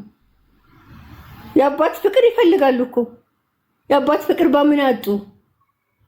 ይሄ ሰውዬ ከኔ ጋር በተያያዘው ነገር 2 አግብታ ፈታለች፣ 3 እንደዚህ አድርጋለች፣ እሷ እንደዚህ ናት። ወላሂ አመመኝ ሀቡ። እኔ የእሱን ስህተት ለመሸፈን በሚያደርጋቸው ነገሮች ሁሉ እኔ አመመኝ። ዛሬ ላይ ለቡቡ ምን ይለዋል? 2 ጊዜ ፕሮሰስ ጀምሬ ለእናት አበላሽ ታባሃለች። ኢማጂን ለስልክ ያልፈለገው ልጅ እንዴት ፕሮሰስ የሚያደርግለት? ልጅ ያቀኛል። ባያውቀኝና ባያምነኝ ግን እኔና ልጅ ሊያቆራርጠን ሁሉ ሞክሯል። አሁንም የሚፈልገው እኔ አንዳንድ ጊዜ በቃ ወይ እናት የለንም አንፈልጋትም ብለው እሱ ጋር እንሄዱለት ነው የሚፈልገው። እሱ አባታችን ብለው አባትነቱን ተከብሮለት የሚኖረው እኔ ሲለያዩ ነው። እኮ ይሄ ለምን ይመስልሻል? አሁን ወንድ ልጅ ብዙ ጊዜ እኔ በህይወቴ በእድሜም ከተማርኩት ምንድን ያየሁት ወንድ ልጅ በቃኝ ብለሽ አንቺ በአንድ ስህተት ከቆረጥሽ እልህ ስለሚይዘው እድሜ ልኩን ያሳድድሻል። እና ላይክ አሁን አንቺ የዛን ጊዜ በዲቪው ስለተናደድሽ ከት ስላረግሽ በአንዴ ግንኙነታችሁ ስለቆረጥሽ በዛ እልህ ተጋብቶ በቃ እንግዲህ እስካሁን ድረስ 10 ዓመት ሙሉ በእልህ እንደዚህ ነው። የእናንተ እልህ ልጆቻችሁን ነው የሚጎዳው። ያ እውነት ነው። እኔ እንዲጠፋ ምን አደረግኩ? ይቅርታ ሁሉ ጠይቅ። ለመነጋገር አልሞከራችሁም? ላይክ በጣም በተደጋጋሚ እኮ ምንድን ነው ከመነጋገር ያገኛችሁ? ይሄን አደረከኝ ብዬ ከአንተ ከሃዲ አንተ ምን እያልኩኝ ብቀጥል ተጎጂዎቹ ልጆቼ ናቸው። ስለዚህ እኔ መሸነፍ ነበረብኝ። ለልጆች አባቱ እኔ በሰላም ካወራሁት ልጆችን ካናገረ እኔ ልቻል፣ ግን የሚደውልበት ሰዓት አይመቸኝም፣ የሚያወራው ወሬ አይመቸኝም። 5 ዓመት እያሉ ያንን ከተለያየም በኋላ አሜሪካ ከሄደ በኋላ ሞክሬያለሁ። እኔ ጋር ሰላም ሆኖ ካናገራቸው ልጆችን በሰላም ያናገራል። ስለዚህ ልጆቹን የሚጎዳው በእኔ የተነሳ ነው ብዬ እንዳስብ ስላሰብኩኝ ማለት ነው። ወይ ባል አይደለም አንገናኝም፣ በቃ አለቀ እኮ ህይወታችን አብቅቷል። እህል ውሃ ካለቀ ደግሞ አለቀ ነው። መቼም ማንገናኝ ሰው እኔ ይሄን ሰውዬ ማግባቴ ስህተት ነው ብዬ ስላሰብኩኝ ይሄን ሰውዬ ድጋሚ ባል አላረገውም። በዛ ብቻ አይደለም የቆረጥኩት እኔ በዲቪው ብቻ አይደለም፣ ከዛ በፊት ባሳለፍኩትም ህይወት ነው ዋጋ እየከፈልኩበት እየኖርኩት ህይወት። ከዛ በፊትማ ሰላም ነን ፍቅር ነን እኮ ብለሽኛል። 8 ዓመት በትዳር ስትኖሩ 3 ቀን የተጣላችሁት ምን አለ በመሀል ላይ እንደ እናት እንደ እህት እንደ ታስቢ ይሄ ሰውዬ ኃላፊነትን ተሸክሞ መቀጠል የሚችል እየሆነ አይደለም። ሰልፊሽነት አይበታለሁ። እኔ ለልጆች ዋጋ እየከፈልኩ ነው እኮ አይደለም፣ ቤተሰቦች ዋጋ እየከፈሉ ነው። እሱ በመሀል ላይ የራሱን ሰዎች ኦር የሆነ የሚፈልገው ነገር አለና አልናገረው እንጂ ውስጤ ላይ የነበሩ በጣም ብዙ ነገሮች ነበሩ። ገብቶሻል ማለት እንደ እናት የሆነ አንድ ቀን ያልፋል ብለሽ የምትጠብቂያቸው ቀናቶች በዛ ውስጥ ነው ያለሁት። እና ያ ሁሉ ባለበት ላይ መጥቶ እንደገና ደግሞ ክህደት ሲጨመረበት ይናል ያ ነው እንጂ በአንድ ቀን በአንድ ዲቪ ሰው አይቆርጥም። መጀመሪያ የመጣሁት መንገድ እኔ ውስጥ ያለ እሱ ከሚያደርጋቸው ከሚሰራቸው ስራዎች ጫት ይቅማል፣ ሺሻ ያጨሳል። ያንን በምን ይሄን ማለት አልፈልግም። ለልጆቼ ክብር ስለቀንቆ ላይክ ባይ ዘ ዌይ ትዳር ላይ ብጥብጥ የባል ሱሰኝነት ኦር ቺቲንግ ብቻ አይደለም። እነዚህ ነገሮች እንኳን ባይኖሩ መከባበር ከሌለ፣ መደማመጥ ከሌለ፣ ቦታ አለመስጠት፣ ፍላጎቱ ከሆነ አለማውራት፣ እርስ በርስ አለመግባባት፣ መናናቅ ምናምን እነዚህ ነገሮች ራሱ እየቆየ እየደበዘዘ ትዳሩ እንዲፈርስ ያደርግ ምክንያት ይሆናል። ፊልም የሚያደርግሽን ባል ታውቂዋለሽ። አንቺ ሲደክምሽ የሚያቅሽ፣ ሲርብሽ የሚያቅሽ፣ ሲከፋሽ የሚያቅሽ፣ አቅፎ የሚያባብልሽ በቃ የህይወትን ፈተና አብረሽ የምትጋፈጭ ልክ እንደራስሽ ግማሽ አካልሽ ነው ባል አይደል? መግባባት ከሌለ መነጋገር፣ ከምንም በላይ መከባበር ነው የመጀመሪያው ነገር። ትዳር ላይ መከባበር ነው። የማያከብረኝ የማላከብረው ከሆነ ብዙ እርምጃ ወደፊት መራመድ አንችልም። ግን ላይክ እኛ አሁን ከአንድ ወገን ሰምተን አሁን እሱ ቢመጣና እዚህ ጋር ደግሞ ምን እንደሚል አናውቅም። ችግር የለም። እሺ ጀሚላ፣ በዚህ ሚዲያ ይዤ ከመምጣቴ በፊት ማለት ነው ምን አድርጌያለሁ? እንደነገርኩሽ በነፍስ አባት ገዳም በመም ጠይቄያለሁ። የመጨረሻ አሁን ኢትዮጵያ ሲገባ ኢትዮጵያ ውስጥ ሚኒስተር ነች፣ ስሟ መጥራት አልፈልግም። ለእሱ ቅርብ ዘመዱ ነች። በጣም አገር መምራት የምትችል ሴት ብላ ዓመታት አገር የመራች ሴት ማለት እችላለሁ። በሚኒስተርነት ደረጃ የቆየች ሴት ነች። ተደወለላት። ለእሱ የአክስቱ ልጅና ምነት ቅርብ ዘመዱ ነች። ታውቀኛለች። ያው ዩቱብ ላይ በእስማኤልን በኢሳም አበሻና በሆድዬ ኬዝ እንደገና የሱ ሚስት መሆኔንም ስለምታውቅ እንዲ አንቺማ የሴት ጠበቃ አይደለሽ እንዴ? እንዴት ተብሎ አንቺ ትነኪያለሽ? ችግር የለውም ሰምቻለሁ፣ እኔ ቤት ልጋብዛችሁ ፈቃደኛ ነሽ አለች። እንዴ ደስ ይለኛል። አንቺ ቤት መጥቶ ቀርቦ ቁጭ ብሎ በቤተሰብ እንደ ቤተሰብ እንጨርስ።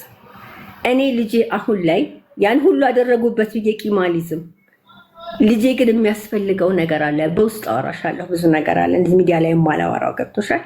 ይሄ ነገር መደረግ አለበት።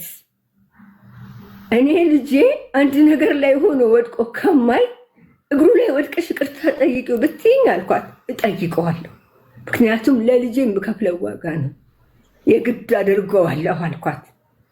ችግር የለውም እኔ አናግረዋለሁ አለች። አገር ሲገባ ንገሪኝ አለችኝ። አገር ገብተዋል አልኳት። ደወለችለት፣ አያነሳም። ደወለች፣ አያነሳም። በዋትሳፕ ሜሴጅ ጻፍኩለት አለች። በቃ የምፈልግህ ለዚህ ኬዝ ነው። ስለዚህ ናና እንነጋገር። በልጆቼ ዙሪያ ማንንም ማናገር አልፈልግም። ማድረግ የሚገባኝን ራሴ ነኝ የማደርገው። የማውቀውን አውቃለሁ። በቃ አያስፈልገኝም። በሜሴጅ ነው የመለሰላት ለዛች ለተከበረች ሴት። ያንን ሲላት ለእኔ ምን ብላ ትመልስልኝ? ቃል የገባችልኝ ነገር አለ። ከዛ ወንድሟ ደወለልኝ፣ እሷም ደወለችልኝ በኋላ ላይ እና እህቲቱ ጋር ደውዬ ላናግራት አለችኝ። አናግሪያት፣ ደስ ይለኛል።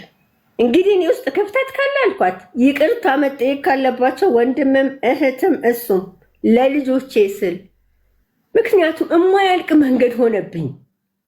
የት ጋር ላቁመው? የዚህን ሰው የበደሉን ልርሳ፣ የልጆቼን ጭንቀት ልርሳ፣ የልጆቼን ሰላም ልርሳ። እናት አለቀሰች ማለት እኮ ሀቡ ልጆች ምን ጊዜም ያለቅሳሉ። የኔ ፊት እምባለው ማለት ቡቡና ቤቢ ሁል ቀን ነው የሚያለቅሱት ማለት ነው። እኔ ስስቅ ነው የሚስቁት። እናት ስትስቅ ልጆች ይስቃሉ። እናት ካለቀሰች ሁሉም ያለቅሳል። የማይቀር ነው።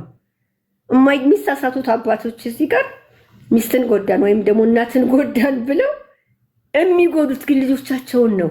የሚያስለቅሱት ልጆቻቸውን ነው። እናት እኮ ማልቀስ የለባት። ለምን?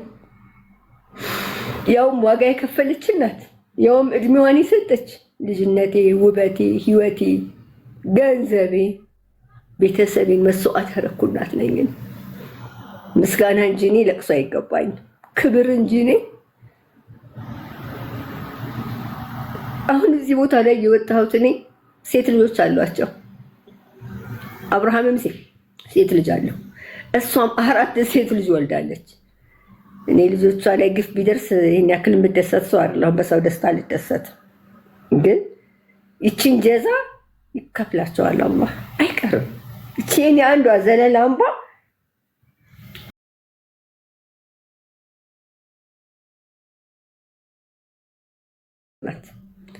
ልጄን ከቤት አስወጥቶ ሲወስድ እሱ ልጅሽ ማታ ይመጣል ብለሽ ስትጠብቂ፣ ዛሬ ይመጣል ብለሽ ስትጠብቂ ጭራሽ አገር ለቆ ሂዷል ስትባይ ምን ይሰማል? ደም ግፊት ቢኖረኝ፣ ስኳር ቢኖረኝ፣ ልብ ችግር ቢኖረኝ እኔ ሞቼ ነበር።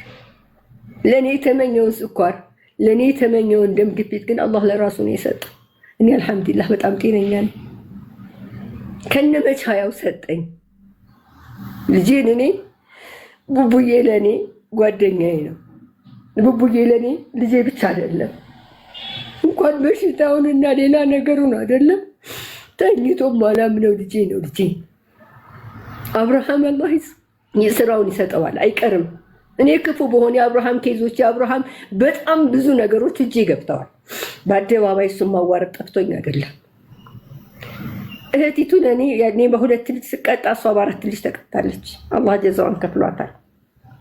የእሷ ልጅ ዩኒቨርሲቲ ላይ የሚያስተምር ወንድም ካላት የወንድሙ ልጆች እኔ ሰይጣን እንኳን ብሆን የት ናችሁ ብላ የመጠየቅ ግዴታ ነው እኮ ያለባት።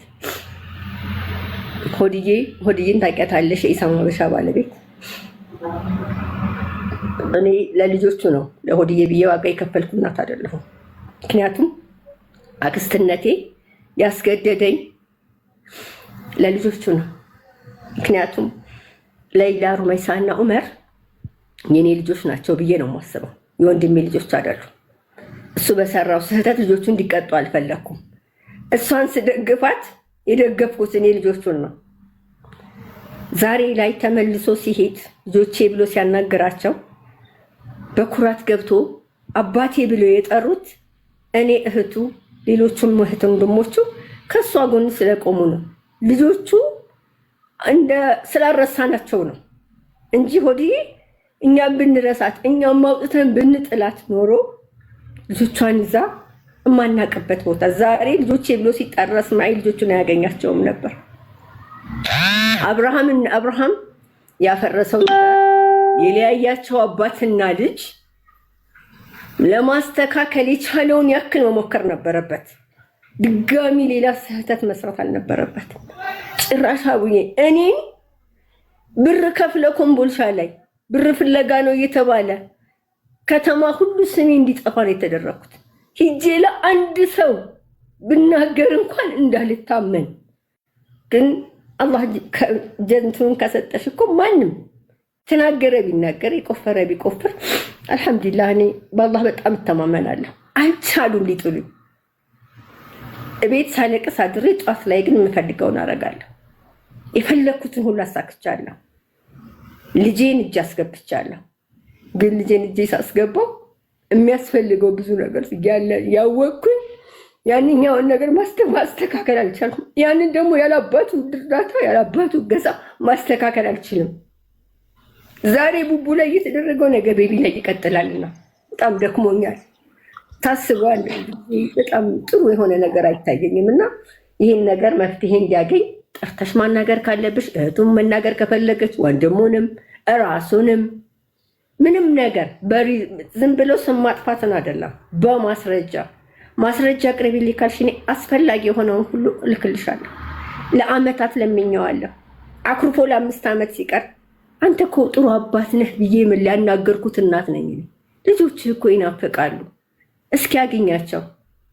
ለምን ታኮርፋለህ? 10 ሺህም 1 ሺህም ሆነ ብር ነው ልከሃል። በቃ ያለህን ልከሃል አይደለም? እንደ አባት ልጆችህን አናግር እባክህ ብዬ ደውዬ አናግሬያለሁ። ፎቶአቸውን አያቸው። ዛሬ እዚህ ደርሷል። 5 ዓመታቸው ካየሃቸው አድገዋል እኮ። እኔ ሰርግ እየሄድኩኝ መኪና ይዤ ልጆቼን ከኋላ አድርጌያቸው ብዬ በዘፈን አድርጌ ሲያያቸው እንዲያዝንና እንዲራራ የአባትነት ስሜት እንዲሰማው ውስጥ የገባው ጭካኔ እንዲጠፋ ነው ፈልጌ ነበረው። እሱ ግን አዙሮ መታኝ። አዙሮ እንዲህ አይደለም ያረደኝ፣ እንዲህ ከጀርባዬ ነው ያረደኝ። ቡቡን ሲነካ ቀይ መስመሬን አለፈ። ለኔ ቡቡ እኔ ማረጋቸው ብቻ ሳይሆን ማሰባቸው፣ ልጄን ማሰብ ለማስወጣት ማሰባቸው ማሴራቸው ራሱ ያመኛል። የቡቡ ማደግ ይሄን ያክል ለነሱ ስጋት ነበር። ያ ከሆነ እኮ ዛሬም ላይ ይቅርታ እኮ ስህተት በስህተት እኮ አይስተካከልም። ስህተት በይቅርታ ነው የሚስተካከለው። ስለዚህ ለይቅርታ ልባቸውን ንጹህ አድርገው እኔ ምን ጊዜም አልኩሽ ለልጆቼ ዝግጁ ነኝ። ተሸንፌያለሁ፣ በልጆቼ ተሸንፌያለሁ። ዛሬም ነገም ከነገ ወዲያም ሁሌም አባታቸው ያስፈልጋቸዋል። ልቀይረው አልችልም ይሄን ሰውዬ። የኔ ሚስትነትና የኔ ባልነት እና የናሱ ወንድምና እህትነት እንጂ ባልና ሚስትነት ሊቀጥል እንደማይችል ድሮ የሞተ ነገር ነው፣ የዛሬ 11 ዓመት። ስለዚህ ከዚህ በኋላ ህይወቱን ይኑር፣ እኔም ህይወቴን ልኑር። ጥሩ አባት ይሁን፣ የሚገባቸውን ህይወት ይስጣቸው። እኔ አይምሮ ይረፍ። እስኪ ለኔ ልጆች አሜሪካ ብርቅ ነው እንዴ? ክልክል ነው እንዴ?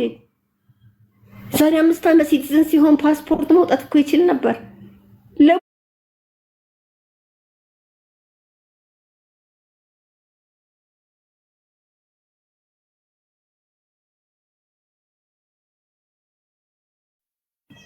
በጣም ያሳዝናል። የቤተሰብ ጣልቃ ገብነት ነው ያየሁት እኔ እዚህ ጋር። ስለዚህ በተቻላቸው መጠን ማስተካከል ቢችሉ አሁን ኢትዮ ኢንፎርሜሲ ጋርም ይህን ነገር ዩቱብም ላይ ይለቀቃል። ያለበት ቦታ ፎቶቸው ተለጥፎ በማንኛውም አብርሃምን በመስሪያ ቤቱ በጓደኞቹ እህቴቱን በጎረቤቶቿ በጓደኞቿ እሱም ሁሉም ሊጠየቁልኝ ይፈልጋለሁ። ምክንያቱም እዚህ ጋር ባቆመው ይቅር ብዬ ተወው ነበር። ዛሬ ባቆመው ቤቢ ላይ ይቀጥላል። የኔ ዝምታ ነው የኔ ዋጋ እየከፈልኩም ዝም ብዬ ነገሮችን ማለፌ ነው ስሜን እንዲያጠፉ ዛሬ ላይ ያደረጉት። እማይሆን ስም መስጠት ሁሉ ይፈልጋሉ። አንቺ አልፈልግህም ሂዱት በቃ ከዚህ በኋላ ብለሽ የተወሽውን ሰው እኮ ድጋሚ ዝርሽ አታዩም አይደል እንዴ? እንኳን በመጥፎ ልትፈልግ እንኳን በሌላ ልታስብ። እኔ መጥፎ ሰው በሆን እኮ ፍርድ ቤት ነው መገተራው። ኢትዮጵያ ውስጥ ነው ያለው በአሁን ሰዓት። እኔ እሱ ያለበትን ማግኘት አይከብደኝም። ሁሉ ነገር ቀላሌ ነው። የሚውልበትን የሚቀምበትን ያንዳንዱ የሚያመሽበትን አውቃለሁ። ብፈልግ ሄድለታለሁ። አላረኩት። ልጆቼ አባታችንን ከሳለች አባታችንን እንዲህ አድርጋለች እንዲሉኝ አልፈልግም። የምችለውን አድርጌ በአቅሜ ማሳደግን እንጂ እሱ ጋር ሳፋጣው ስገባና ስነጋገር እንዲያዩኝ ስለማለት ለልጆቼ ክብር ስል ነው እስከዛሬ የሚቻልኩት። አሁን ሲገባ ለ5 ዓመታት አለማየቱን አርአያ ይዤ ህፃናትና እናቶች ጋር ሄጄ ክስ መስርቼ ከሀገር እንዳይወጣ ሳግጄ ነገሮችን ማስሄድ ይችል ነበር። አልፈለኩም ይሄን አይነቱን መንገድ። አሁን ግን ይጠየቃል በስርዓቱ። የልጆቹን መንገድ ያስተካክላል አያስተካክልም፣ ባለበት ሀገር ህግ ድረስ እንዲጠየቅልኝ። እናት ማልቀስ የለባትም። ከሰዎች ጋር ተነጋግሬያለሁ። መከሰስ ያለበት ቦታ ሁሉ በእኔ ይጀምራል። እኔ ብቻ አይደለሁም። በእርግጥ እኔ ቤተሰብ ስላለኝ እናት፣ እህት፣ ወንድም፣ ዘመድ ስላለኝ የኔ ልጆች ተቀማጥለው አደጉ። እኔ ቦታ ላይ ግን ያለች እናት ስንት እናት ናት እያለቀሰች ያለች? በህፃናትና እናቶች ጋር ተያይዞ ውጭ ጉዳይ ሆኖ ከኢትዮጵያ ውጭ ያሉ አውሮፓና አሜሪካ የሽፍታዎችና የጨካኝ አባቶች መጠራቀሚያ መሆን የለበትም። ባሉበት ሀገር እንዲጠየቅ አለባቸው። እኔ ይህን መንገድ መክፈት እፈልጋለሁ። ለእህቶችም ድምፅ መሆን እፈልጋለሁ። ከዚህ በኋላም በዚህ ዙሪያ ቅን ልቦችንም አንቺንም በአንቺን በኩል ያሉ ሰዎች እንድታግዙኝ እፈልጋለሁ። ይሄ ነገር መንግስት ጋር ደርሶ ሊሰራበት ይገባል። በጣም ሊሰራበት የሚገባ ነገር ነው። በቃ ምክንያቱም ሩቅ ነው። እኔ ሳስብ እንኳን የተጓዝኩትን መንገድ አሁን እንኳን ስጀምረው ከባድ ነው። ለዚህ ነው እንደፈለጉ ልጆቻቸውን ጥለው እነሱ የተሻለ ህይወት እየኖሩ እናት እዚህ ኢትዮጵያ ላይ ተቀምጣ የምታለቅሰው። ለነሱ ድምፅ መሆን መቻል አለብን። ለነሱ መንገዱን መዘርጋት አለብን። መንግስት እጁን አስገብቶ ህግ ሊወጣ ይገባል። ማንኛውም እዛ ሀገር ባለበት ሀገር ኢትዮጵያ ውስጥ ቻይልድ ሰፖርት እያንዳንዱ ነገር ኢቨን ፍርድ ቤት እኮ ክረምት ሲዘጋ ኢትዮጵያ ውስጥ የልጆችና የእናቶች አይዘጋም። በማንኛውም ሰዓት ፍርድ ቤት ክፍት ነው ለልጆች ቀለብ ጥያቄ። ኢትዮጵያ ውስጥ ይሄ ህግ ሲወጣ ግን ከኢትዮጵያ ውጭ ያሉትንም ጭምር ሊያካትት ይገባል። ከኢትዮጵያ ውጭ ያሉ አባቶች ድምፃቸውን ባጠፉ ሰዓት እኔ ቤት ባይኖር እኮ በምን ይዘዋለሁ? ይህን ሰውዬ በምንም ጠይቀው አልችልም ነበር። እሱ ያንን ሲያቆም እኔ ቤቱን የሆነ ነገር ሳረግ ያቋረጣትን ቀጠለ። ከመጣ በኋላ ሀቡዬ በጣም ያመመኝ ይደውልላቸዋል ለመዝናኛ 10,000 ብር አሁን ልኬላችኋለሁ፣ 20,000 ብር በግል ግዙ። ይሄ ሰውዬ ምን እያደረገ ነው አለኝ ወንድሜ። ምን አውቃለሁ። ከዛው በሶስተኛው በአራተኛው ሳምንት በመጣው ሶስተኛው ሳምንት አያችሁ የኔ ልጆች እኮ እኔን አይወዱም፣ ብሬን ነው የሚወዱት። ጓደኛው ደውሎ ልጆቹ አባቱን አይፈልጉም። ሰው የዘራውን እኮ ነው የሚያጭደው። ተዝናኑ እያለ ላከላቸው። አግኝቷቸው አያውቅም። አንድ ቀን ያገኛቸው ከአሜሪካ ሲመጣ አንድ ጫማ መናገረው ትልቅ ሻንጣ፣ አንድ ጫማ፣ ሁለት ሱሪ ከአሜሪካ ይዞላቸው የመጣ አንድ አባት ከ5 ዓመት በኋላ ለልጆቹ አንድ ጫማ፣ ሁለት ሱሪ፣ ትንሹ ጭራሽ አልሆነውም፣ ቲሸርቶች። ከዛ ራሱን አሳፈረው። ልጆቼ ግን አባታቸውን ማግኘት ሁኔታ ያስደሰታቸው። ያመጣውን እንኳን አልቆጠሩት፣ ቦታም አልሰጡት። ወተን ሾፒንግ እናደርጋለን አገኛቸዋለሁ እሺ ምናምን አላቸው። ባባ መቼ ነው የምንገናኘው? የለም አንድ ቀን ያገኛቸው አልተገናኙም። ስቲል ኢትዮጵያ ነው ያለው፣ ስቲል አልተገናኙም። ስልክ ሲደውሉለት በጓደኞቹ ቀጥታ አባታቸው ጋር መደወል አይችሉም። የሆነ ካሳሁን የሚባል ልጅ አለ፣ ለሱ ይደወልና አባቴን አገናኘኝ ይባላል። እሱ ፈቃደኛ ከሆነ ያገናኛቸዋል። አልተመቸኝም ካለ ያገኙት። ሜሴጅ ጻፉና አባቴ ጋር ስትሆኑ ሂዱና አቆይ፣ እሱ ጋር ሲሆን ደውልላችኋለሁ ይባላል። አክስቲቱ ጋር ስትደውል ሲፈልግ ታነሳለች፣ ሲፈልግ አታነሳ። እኔ እዚህ ውስጥ ገብቼ መናገርም እንዲህም ማለት አልፈልግም። ለምን እነዚህ ልጆች ውስጥ የሚቀመጥ እያንዳንዱ ነገር ዛሬ 18 አለ፣ ነገ 25 አለ። 25 ዓመት ሲሞላው ቡቡን ያሳለፍኳትን ግፍና ያሳለፍኳትን ነገር በሙሉ ራሱ መልስ ይሰጥበታል። ያን ብዬ ስለማስብ ግን ጤነኛ ከሆነ ነው። ልጄን በሽተኛ ካደረጉብኝ ግን እስከ መጨረሻው ልጄን አጣዋለሁ። አሁን ልጄን እንዳላጣው መከፈል የሚገባው ዋጋ ሁሉ ከፈልልኝ እያልኩ ነው ያለሁት። እዚህ የሚያመጣኝ ዋናው ይሄ ነው።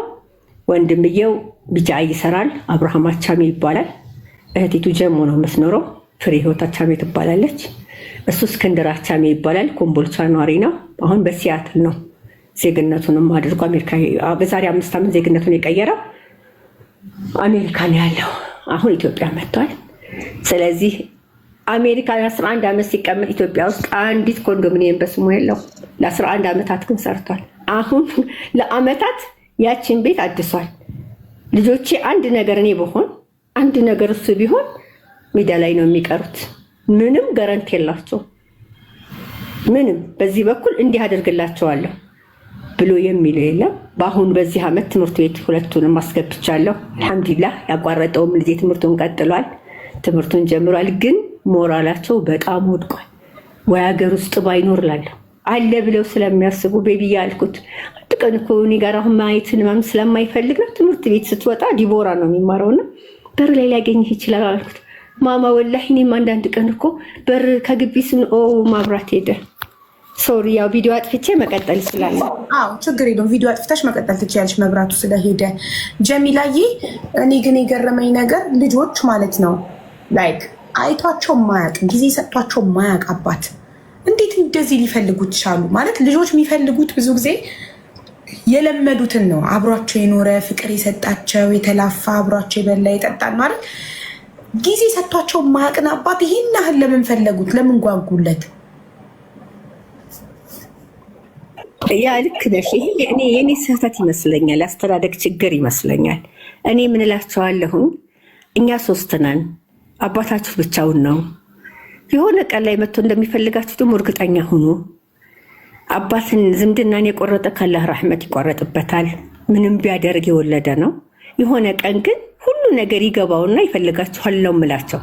ጥላቻውን ሳይሆን የአባታቸውን እሱ ስራ ሲሰራ ውሎ መቶ ቤት ጠርጎ ልብስ አጥቦ ምግብ ሰርቶ ነው ራሱ። እኛ ሰራተኛ ዘን ወጥተን ገብተን ስንመጣ ቤት ተስተካክሎልን ነው የምናገኘው። እና ይሄ ሰውዬ ያሳዝናል እኮ እስኪያስቡት በዚህ እድሜው እንደዚህ ሆኖ እየኖረ ነው የምላቸው ሁሌም።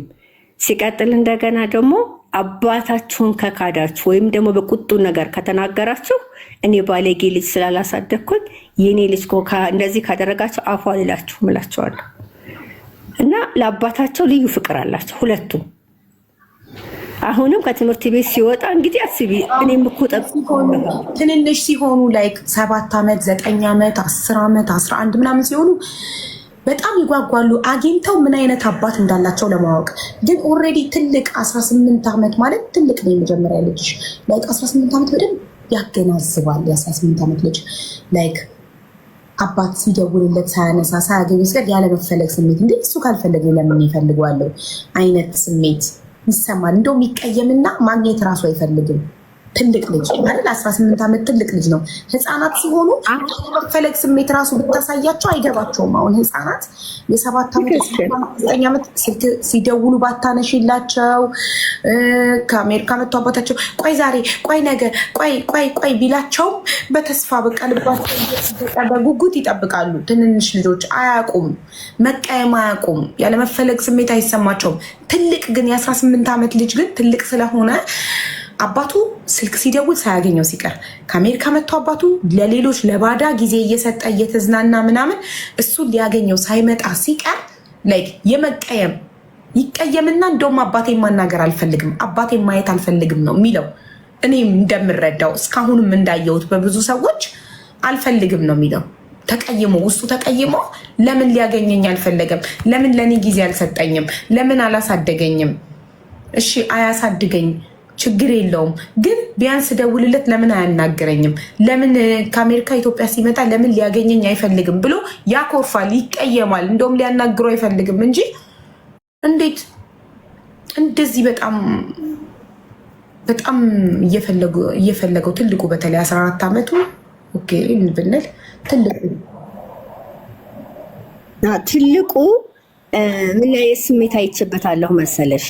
እህትና ወንድሙ ቀምተውኛል አባቴን፣ ከነሱ አባቴን ወደ ራሴ ማስመለስ አለብኝ የሚል ስሜት ነው ያለው።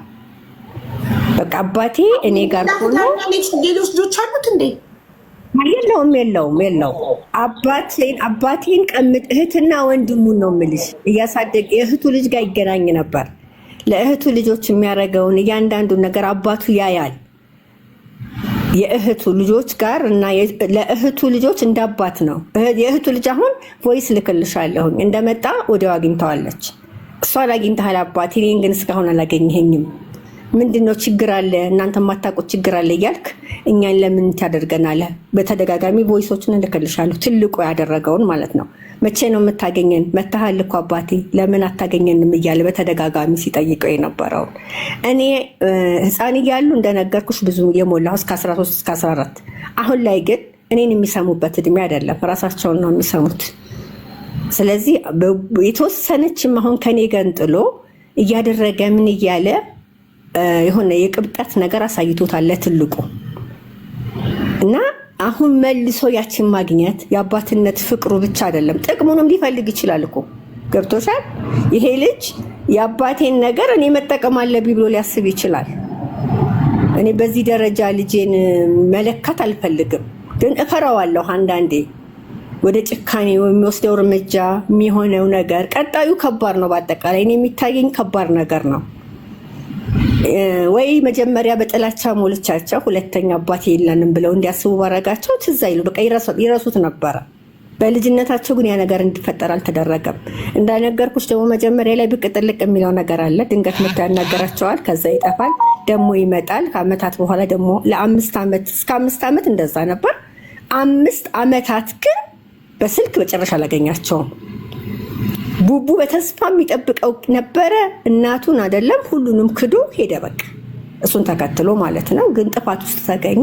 ያው እንደነገርኩሽ ቢመለስም በብር ደረጃ ጠይቁትን አድርጉ ይላል። አሁን ምን አመጣባቸው? ብር ሲጠይቁት እናንተ ብሎ የሚመልስላቸው መልስ፣ ስለ እኔ የሚናገራቸው ንግግር፣ ትምህርታቸውን እንኳን በስርዓት መማርና የትምህርት ቤት ክፍያ መክፈል አይደለም፣ አይምሯቸው ነፃ ሆኖ እንዲማሩ ማድረግ ነው ልጆችን። ትምህርት ቤት ለስሙ ሄዳሉ፣ ልቤን አሞኛል ነው የሚሉት። የሆነ ቦታ ሄዳሉ፣ እንደዚህ ሆኛለሁ። ሁሉ የሚያወሩልኝ ነገር በሙሉ ህመምን ነው። ይሄ ማለት ውስጣቸው ደስተኛ አይደለም ማለት ነው። ሀቡዬ እያንዳንዱ ነገር እንትን ይላል። እያንዳንዱ ነገር ማን ቡቡና በቃ ላይቭ ላይ ነኝ። ቅርታ ሀቡዬ እና ይሄ ሁሉ ነገር ችዬ ማለፌ ነው ዛሬ ላይ እንደዚህ አይነት ነገር እንዲፈጠር መጥቼ በአደባባይ እንድናገር ያደረገኝ።